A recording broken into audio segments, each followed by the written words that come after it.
Unom ka mga kanhi miyembro sa Philippine National Police ang namatay sulod sa usa ka pribadong resort sa Bien Unido, Bohol niadtong Domingo sa buntag.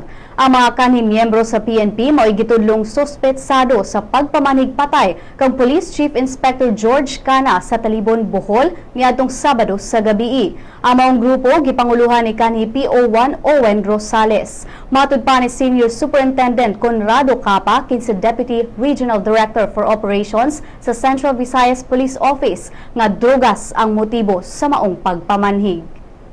The late Major Kanya, he was a drug procedure and has arrested some members of this group.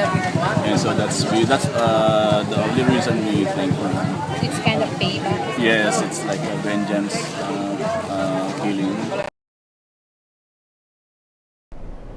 Matud pa ni Capa nga dunay problema sa drugas ang probinsya sa Bohol ug kini ang usa sa mga butang nga gustong wagtangon ni Bohol Governor Edgar Chato.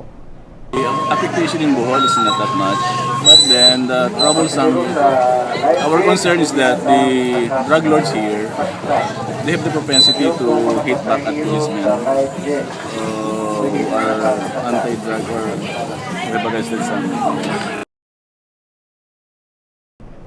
Laing upat ka mga suspetsado ang padayong giimbestigahan sa kapulisan sa Bohol, samtang nagkalain-laing klase sa armas ug shabu ang na-recover sa kapulisan sa follow-up operation.